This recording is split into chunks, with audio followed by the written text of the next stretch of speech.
Donc nabyibajije ni gute mama yitaba Imana.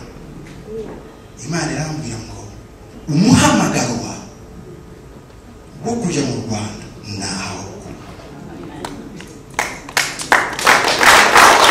Rero ugomba kuba imbuto. Umubiri wa mama wawe ni imbuto. Biragoye kugira ngo uzumvisha abantu, ariko ngicyo kintu gikomeye Imana yawe, kuko sinabyumvaga nanjye. Nakuye ibibazo byinshi n'ibitero byinshi kujuta muzana ngo tumushimire. Yari inshuti y'aba bose bari bateze indege ibihumbi bindi byananiwe gutega indege, ibihumbi byinshi cyane nuko bararira bandika. Ariko Imana irambwira ngo aha niho waboneye umuhamagaro ujya mu Rwanda, aha niho ugomba kubibira imbuto y'umubyeyi wawe. Amen. Ngicyo ikintu cyatuzanya, kandi nashima Imana ko noneho si imbuto gusa, ahubwo ajya guhambwa muri bene wawe. Ni mwebwe muraba. Donc biriya bitaro Imana yabikoresheje n'ibintu bikomeye cyane. Ndibuka ko nagiye muri soins intensifs byari by'icumi abantu bapfuye. Namukoze ikiganza kabuzuka, nakoze ikiganza kabuzuka, barakira 9 uwa 10 abanase abaforomokazi baramwirukana mu musengero. Nirukanga ngiye gusa mu nkore gusa kwisanduku rye, babije muri ascenseur barafunga. Uwa barancitse ariko nari ko nabazuka. Hazutse abantu 9 mu maso yanjye ndeba muri birabi.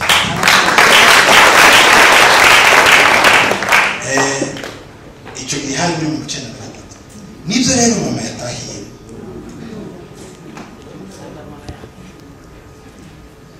Pasiteri yavuze ijambo rivuga ngo ubwiru bw'Imana burakomeye. Sibyo ngo ubwiru bw'Imana burakomeye. Hajya muri Timoteyo ubwiru bw'Imana. Hariya niho nari nunasenge. Abo ni abari muri soins intensives babwiye. Hari abandi abana ndibuka ko hari umuminisitiri wa finance w'iki gihugu yari afite umwana umerewe nabi cyane urebye.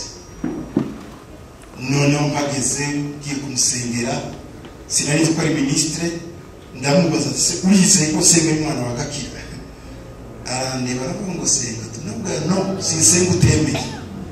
None abantu barabo bagira ubwo aba ministre cyo gihe bari bakomeye ngabo. Aba ministre ngicyo kwara muri bari ka president bari bakomeye cyane. Nabo barakomeye. Sibyo umenye na ministre muri iki gihugu ukomeye.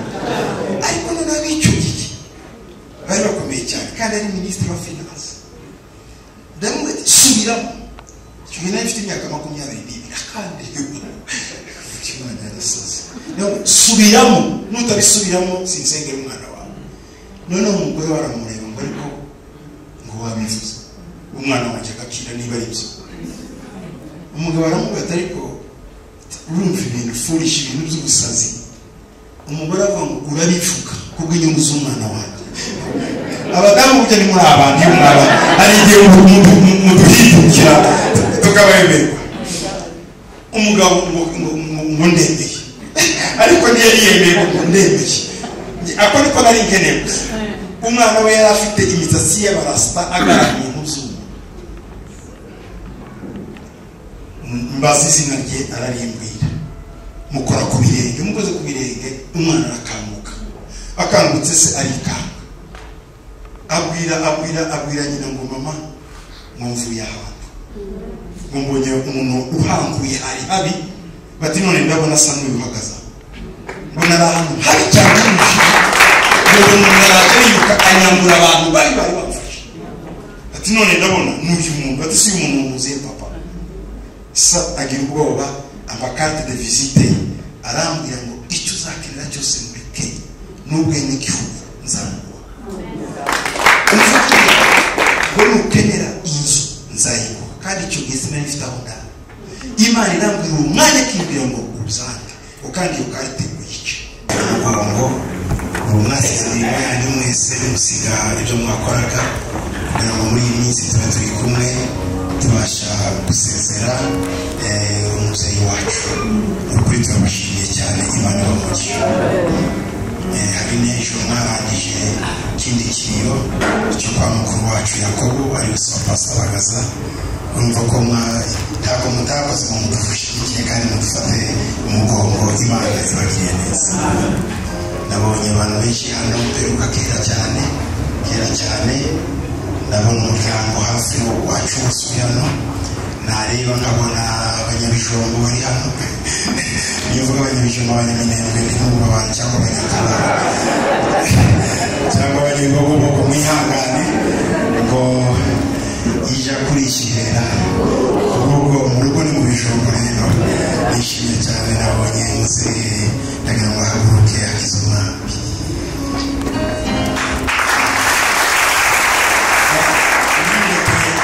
Namubonye uriya mugabo wishimye cyane n'imbaraga avuga ko ni umuhanuzi w'Imana ariko mu by'ukuri si niwe dore umugabo w'umuhanuzi nawe ndagira ngo muramuzi Gustave akize umwami niwe wantoje guhanura uyu niwe mento wanjye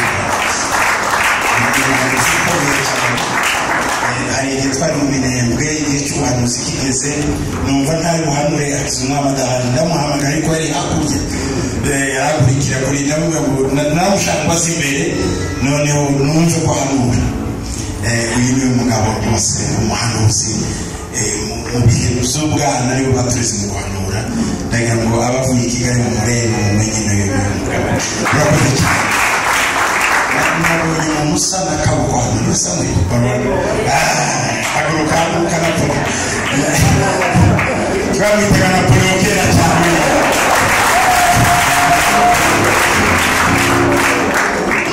rwose ni umusore wacu mu bijombo twarabanye yarambaye bane no mwarimu wanjye gatoya bose yaribukaga cyane kandi yari umunyamwete cyane twamwitaga Napoleo hari ukuntu yahinga akaboko yiruka twamwita akaboko agiraga amafiyeri menshi ndashima Imana kandi wowe twerekana kera cyane kaza 80 na kangahe 86 cyo gitwerekana ariko namubonye ndavuga Imana igomba nabonye mu cyambere ari hano muri protocol naye namuyobewe niwe wambwiye ndamwibuka afite mu bijombo niho nakuriye ariko nagize imyaka 15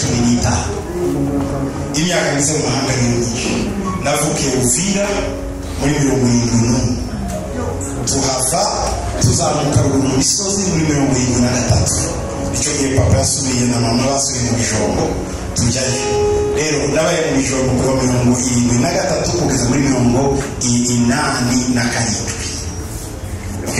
hafi 15 indi myaka yose nagize hanze mu buryo hari abantu ndeba simbibuke n'abantu birasimbamenye navuye cyane ko muto nifite imyaka ngiye kugeza mu myaka 18 gutyo ngiye Kisangani ufite igihe nagarutse tuvuga ubutumwa 1992 inzungu y'umabingahe impamvu bivuze nuko hari abanyabijombo hano nagira ngo abandi bataranyabijombo namwe ndabakunda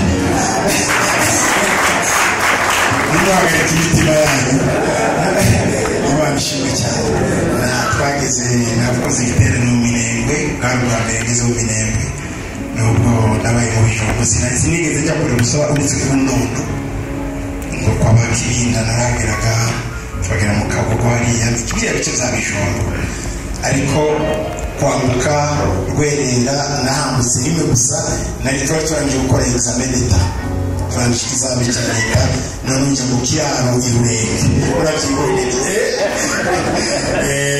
nuko njya mu kiraro Irurenge nageze y'umwami ukwezi cyangwa 2 ngaruka sanga nafashe diplome ya 6 mpita nkomeza bya Gisagara icyo gihe nibwo bwa mbere nari kandi twanyuze ahitwa mu Gashasha zanibuka mu Gashasha none bakatambaya mbiye ni mu kifungo murabona hano hari ibati bene wanyu kwa Spinas batubwiye ko ko aribo basobatuye abadata baravukanaga umuntu twari kumwe n'ishemu wo mudakishe bigarumyereka hakuze muri inyanza iri kure ngo ni ku kifungo Akifumu za hahandi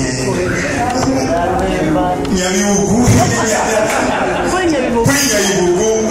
numva ayo namazina numvaga nari ntaragera natangiye nahageze muri 2008 tugiye mu Gitera twagera mu Minembwe dukomeza mu 2012 aho nahageze ni muri Byura aho mwari gutuye Bishop Muhima twahageze ko twarahumva umuntu akumva ari kure cyane tumvaga muri Byura ari kure ariyo bigo ariko naho hari muri Kongo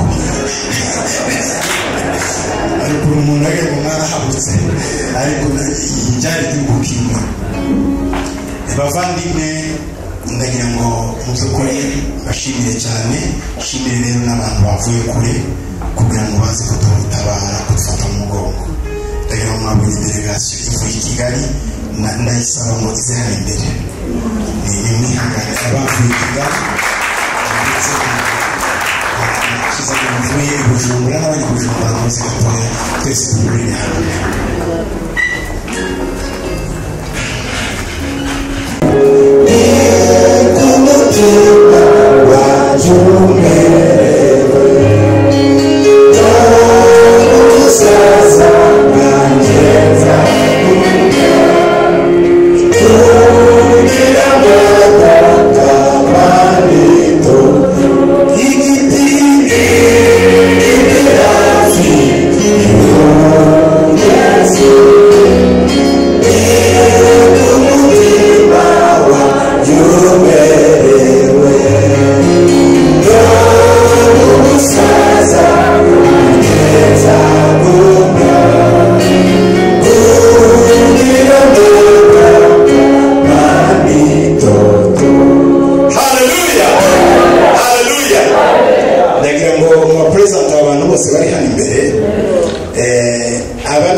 abantu bapfuye namukoze ikiganza kabzuka barakira 9 uwa 10 abanase abaforomukazi baramwirukana mu musengero nirukanga ngiye gusoma ngore gusa kwisanduku rye babije muri asanseri barafunga uwa baracitse ariko rero ko nabazuka hazutse abantu 9 mu maso yanjye ndeba muri birabi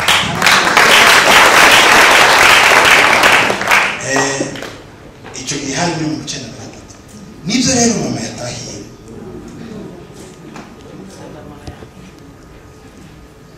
pasiteri yavuze ijambo rivuga ngo ubwiru bw'Imana burakomeye sibyo ubwiru bw'Imana burakomeye hajya muri Timoteyo ubwiru bw'Imana hanyuma niho nari nunasenge abona abari muri sozi nasive babwiye hari abandi abana ndibuka ko hari umuministri wa finance w'iki gihugu yari afite umwana merewe nabi cyane urebye none mpageze ngiye kumusengera sinari ko ari ministre ndamubaza se urize ko senga umwana wa Gakira arandeba aravuga ngo senga tunubwa no sinsenga utemeye none abantu barabo bagira ubwo aba ministre cyo gihe bari bakomeze ngabo aba ministre bagiye cyo kwara kumuri bari ka president bari bakomeye cyane nabo barakomeye sibyo umenye na ministre muri iki gihugu ukomeye ariko none abicu giki bari bakomeye cyane kandi ari ministre wa finance ndamwe subiramo cyumena ifite imyaka 22 kandi cyumana yarasaze no subiramo nutabisubiramo sinsengera umwana wawe none umugore waramureba ngo ariko ngo wabivuze umwana wanjye Gakira niba ari byo umugabo aramubwira ariko urumva ibintu foolish ibintu by'ubusazi umugore avuga ngo urabifuka kubw'inyungu z'umwana wanjye abadamu burya ni muri abantu iyo mwaba ari igihe muduhindukira tukabayemerwa umugabo ngo ndemeye ariko ntiyari yemeye ngo ndemeye ako niko nari nkeneye gusa. Umwana we yari afite imisatsi y'abarasta agaragara nk'uzungu, mbazi izina rye ararimbwira, mukora ku birenge, mukoze ku birenge umwana arakanguka, akangutse se arikanga, abwira nyina ngo mama mwumvuye ahantu, ngo mbonye umuntu uhanguye ari habi, bati none ndabona asa n'uyuhagaza, mbona ari ahantu habi cyane n'umushizi, ngo umuntu arayiruka anyambura abantu bari bamufashe, ati none ndabona n'uyu muntu, ati si uyu muntu muziye papa. Sa agira ubwoba, amakarte de visite arambwira ngo icyo uzakenera cyose muri Kenya n'ubwene igihugu nzamuha, ngo nukenera inzu nzayiguha, kandi icyo gihe sinari mfite aho ndara. Imana irambwira umwanya akibwira ngo uzange, kandi iyo karte uyice. Ndagenda nasohotse hanze ndayicaga. Imana irambwira ngo nagutumye gusengera abantu, sinagutumye kumenyana nabo. Ko mutuntu dukeya cyane hano muri Kenya Imana yakorera byinshi cyane. Amen. Amen. Imana ishimwe. Donc nabyibagije ni gute mama yitaba Imana.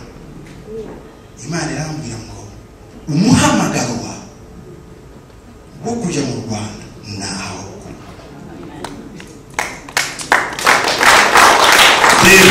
Ugomba kuba imbuto. Umubiri wa mama wawe ni imbuto. Biragoye kugira ngo uzumvisha abantu, ariko ngicyo kintu gikomeye Imana yawe, kuko sinabyumvaga nanjye, nakuye n'ibibazo byinshi n'ibitero byinshi, kuko utamuzana ngo tumushingure. Yari inshuti y'aba bose, bari bateze indege ibihumbi bindi byananiwe gutega indege, ibihumbi byinshi cyane nuko baragira bandika, ariko Imana irambwira ngo ngo aha niho waboneye umuhamagaro ujya mu Rwanda, aha niho ugomba kubibira imbuto y'umubyeyi wawe. Amen. Ngicyo ikintu cyatuzanya, kandi ndashima Imana ko noneho si imbuto gusa, ahubwo ajya guhambwa muri bene wawe. Ni mwebwe muraba.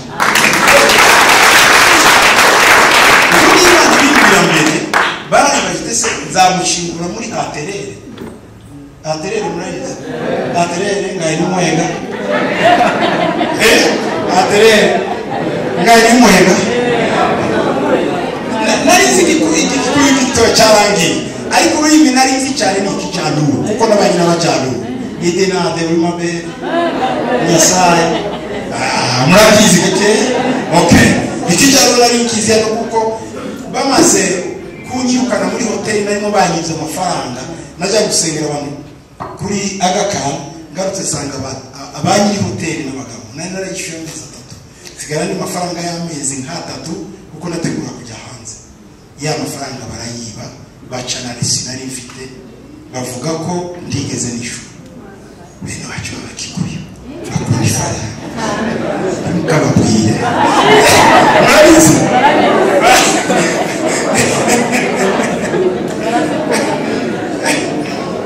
Noneho ndababwira se kwari mwebwe ndi muri hoteli ya ndi umunyamahanga, ndi mu maboko yawe, nigute umuntu yinjira mu cyumba cyanjye agatwara resi mwarayimumpaye, agatwara n'amafaranga yawe. Umuzamu askari, murabaza abaskari, askari bamusaba kuza ngo afate ibintu byanjye bite hanze kuko ndishyura. Askari arambwira ngo narakurebye ngo nuri umuntu w'Imana, ndagira ngo mbwire ko ninjiye aha muri iki cyumba ngewe na Faith yari umukobwa uri kuri reception, dufata amafaranga dufata n'amaresiya, atari ko ntuvuge batangiye bati kuko bene bacu bakikuye bakunda ifaranga, bamenye ko nabavuyemo banyica kandi kabura akazi, ariko menye ukuri nuko byagenze. Ndamanuka kuri reception mbwira Faith, ndabwira Faith kuki mwanyibye amafaranga, ndiyumva ndamubwira ngarura amafaranga yanjye aranga, ibintu byanjye babita hanze. Hari mu kwezi kwa karindwi umunsi kundi wakonje muri Kenya. Mu kwezi kwa karindwi kwa kera igihe cyacu hano inyoni yaragurukaga ikaba barafu mu kirere. Icyo gihe bana hanze ntafite aho ndara saa saba z'ijoro. Hari umuhungu twari duturanye mu cyumba, yari mu cyumba turebana w'umujyanuro, yaravuye Kisumu yakina umupira. Umunsi narishyura amafaranga yaraho areba, asanga mpagaze hanze avuye kunywa. Arambwira ngo mubiri n'ibiti mubwira inkuru, aravuga ngo no ejo warishe kureba. Aragenda arababwira ati kamera umuntu yarishyira ndeba muramwirukanye. Barambwira ngo ntitubizi nazane resi bari bayitwa. Arambwira ati ntacyo, anjyana mu cyumba cye arambwira ngo we jya genda arara hasi, ati tuzabimenyesha. Nuko nara hasi, arandara ku bitanda nara hasi. Mu gitondo rero nzuka nshakisha iyonge muri agakandu nari nasengeye umuntu. Undi mudamu nawe yari afite umwana utavuga, afite ikibazo cyane, Imana zo kumukorera ibitangaza. Uwo mudamu rero muha adresse z'ahantu nari ndi kuko yari yavuze ngo ashaka kuzana na famiye ye bazaye kundeba. Mbaha abakora ku hoteli nari bagiyeyo basanga siba. Icyo gihe nari iminsi 7 ndara hanze. Murabona kuri Ngara, ubona Ngara sinema iri mu manuka hajya habaga burya kera habaga Carrefour, habaga Karompwe ariko barahinduye ubu reba Kinyaga na Panasonic Hotel. Hariya habaga niwa bicaye babaga bose muri. None banaye hanze nari ifite amadolari 20 nari nabitse. Hari umwana warinze neza mu mujyi ndamukunda, ndavuga nzamuha amadolari 20. None ngiye afite muri potomoni yanjye baranyiba. Abariyo mbasha kwishyura hoteli narayemo iminsi 3, amafaranga arashira nabo bafata ibintu byanjye batahanze. Noneho hari umusore wakoraga kuri reception, arambwira ati sasa manager nabimenya ko ubaha azanyirukana, wowe jya wiyaranja aha ukomeze uzenguruka iyo hoteli ariko ntujyare hasi utakwica. Saa 5 z'ijoro nizigera winjire urare hano kuri reception. Rero nyuma y'iminsi 7 naryamaga kuri reception. Ntumbaze ngo se barya kiki, nashakaga aho ndyama ibyo kurya tinya ya feri yanjye. Mu gitondo rero ndazuka ku munsi wa karindwi njya kwicara hanze ku kazuba kuko nari mfite aho njya.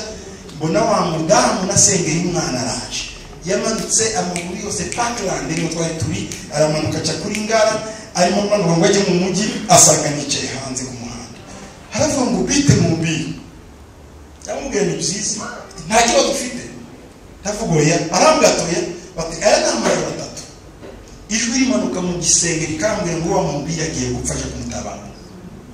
Bati kugeza iri joro ryambwiye ngo mutamubona urapfa. Bati none ni wowe, mbwira ikibazo. Mubwira uko byagenze. Bati sawa. Wa mudamu araza Donholm, muraza Donholm? Donholm hari amfata inzu y'imyaka 2 arayishyura. Donholm na hafi ya umoja. Yes, muraza. Haturanye na Sunrise mu muhanda wa Embakasi ujya ku kibuga. Ndahazi hose. Iyi umoja ndayizi yari ifite utuzu duke cyane. Nuko aha muri iki gihugu bakorera mu muri Imana irambura ngo ntuzasabe njye nyine nzagukora ibitangaza. Nuko yabikoraga.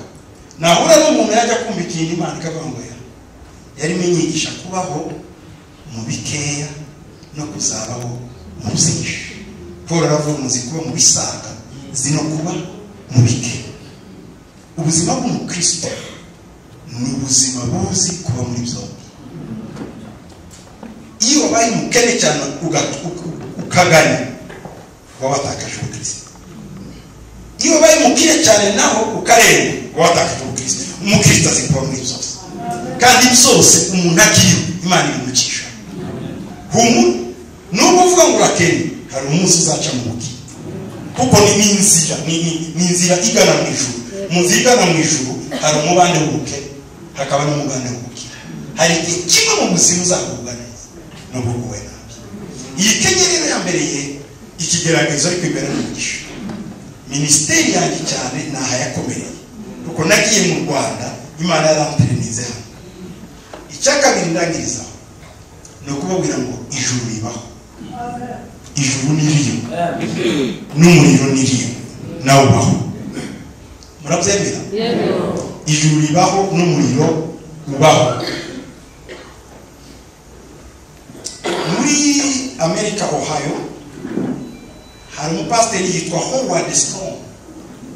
Howard Stone yari umuprofeseri muri University ya Kentucky, Northern Kentucky University ikomeye cyane yigishaga ibintu bya shimi bijyanye na plastique ibintu yari yarakuriye mu buzima bw'abandi bantu bose kandi ariko yari muri ya mafamiye yakishijwe bamujyana muri Sunday school aho abantu bato babigisha ya masengesho babaye turiye mbinguni ya masengesho twiga turi abana mu ageze muri secondaire mu mashuri yihakana Imana abwira se na nyina kwimanikaho. Professor Howard yari umunyabwenge cyane kuko yigiye muri University ikomeye ya California y'abanyamibari abantu bize shimi b'abahanga atsinda amanota akomeye cyane bamubwira kuba professeur ajya kuba professeur muri Kentucky. Yari afite rero groupe y'abanyeshuri icyo gikintu babanza kwigisha abantu mbere yo kwigisha abakeri ya Howard yavuga ko Imana itabaho akabihamya akabyerekana akoresheje ubwenge akoresheje fiziki muri urwo rugendo ajyana n'umugore we bageze i Paris ejo bazahura n'abandi banyeshuri n'abandi ba professeur kugira ngo bahuze abanyeshuri b'Abanyamerika n'abanyeshuri b'Abafaransa baganire hejuru y'isi n'ibiri. Muri iryo joro aterwa n'ikintu mu mutima yikubita hasi. Aho wadaguye hasi bamujyana vuba vuba kwa muganga. Bamujyana kwa muganga basanga umutima ugiye guturika. Abaganga bagomba kuvura iyo ndwara bafata ambulance itwara Howard ku bindi bitaro bya kure cyane ipaka uko bavuga ngo ntareza iminota. Howard bamugije muri ibyo bitaro wa muganga aravuga bashaka uyu muganga wose Howard baramubwira ko ari mutse kuko nta kundi bimubwira mu bitabo cye avuye amagambo Howard yibiraga Imana na rimwe agiye kubona abona ari ku gitanda cye agihagaze iruhande ko arareba umubiri we n'umugore we araho arimo kubita umubiri we. Howard akabwira umugore ngo wabicucuye ndahari koko kucyuye nawe yapfuye reka mbabwire sene ziba iyo umuntu yapfuye. Ibi turimo tuvuga byose hari periode runaka grâce runaka igihe runaka Imana yemera ko abacu bose babanza gutureba ibyo turi niko bigenda. Imana irabemera uko murira uko akakanda kabahamagara ati ndahari ariko kuko mwambaye umubiri we yambaye umwuka ntibishobora kuvuga kwambara umubiri niki. Murabona uko mutareba hariya hakurya kiyagisiga ubone wo mubiri umubiri ugira ibiwusigira ntubashe kureba hakurya. Iyo umuntu yari mu mwuka abona ibiri hakurya y'aya marita kuko umwuka wo ugira igisiga. Muribuka Yesu azutse ngo abigishwa mubonye ngo ahagaze hagati yabo kandi bari bafunze imiryango yose bibaza ko bafunze. Ni wa mubiri rero biriya yita umubiri w'ubwiza. Iyo umuntu amaze gupfa niwe yambara ariko iyo muri Yesu. Howard rero kuko yatemeraga Imana yapfuye bakivuga ngo dogiteri yabuze none agiye kubona kubona umudamu w'ukorarira ngo ajya kubona abagabo babiri baraje hari koridoro ndende cyane baramubwira ngo dukurikire we ngo mu mutwe yibwira ko ari wa muganga umujyanye kumukorera operasiyo ko yaratamenya ko yapfuye. Buriya umuntu kumenya ko yapfuye nabo bibwirwa nuko arimo bavugisha ntimusubize kuko aba akiri muzima ni ikintu kiva muri kamverope ni nk'umwambaro ariko umuntu n'uw'imbere Howard cyamutangaje ngo bageze imbere muri ya koridoro basanga hari abagabo bamutegereje. Icyo bamubwiye baramubwira ngo tugiye kukwereka ko ubuswa bwawe budafite aho buhuriye na realite y'ubuzima. Wavuze ko Imana itabaho ubuzima bwawe bwose uradukorera neza, rero turabikwereka tuko duhemba. Baramukubita Howard ati muranziza iki? Ati nuko wizeye ibinyoma. Kandi icyo twabikwigishije. Howard aragenda barimo bamutwara bamukurubana bamujyana bamugeza habi cyane barimo arwana. Ndagira ngo babwire mu abantu b'Imana ngo yibuka kera isengesho nyina mubwiraga ngo yibutse rya sengesho baravuga ngo ariko ngo nasubira muri rya sengesho rya mama kera ibyo nyina mubwiraga ko umwana musubira gusenga ibintu mubwira abana ntibuzabireke birakomeye. Howard ngo muri rya sengesho yarifuze ngo yababwira muri kungo ngo bikuye haravuga ngo nabyumva nyuma noneho n'abahita babona ko nakomeza kubikoresha arabatsinda kuko bari bamusha imbaraga cyane kandi bagiye kumujyana ngo ahantu abantu bose ngo bapfa batemera Imana baba. Agiye kuhagera avuga rya sengesho rya nyina baramurekuye ariko uvuze gatatu ngo abone umuntu araje ngo aramubwira ngo uzambaza izina ryanjye wese azakizwa. Wa muntu aramugarura Howard amusubiza muri wa mubiri. Howard abona ko amwishyizemo uko umuntu yinjira mu mwenda asanga abantu babarize abaganga bamaze gusinya ko yapfuye bagiye kumujyana muri morgue. Howard yavuye arakira ubu ni umupasiteri muri Muhaya. Iyo bene data ko ijuru rirahari n'ikuzimu hari. Iyo turi muri uyu mubiri tujye tumenya ko hari ibindi biri hakurya.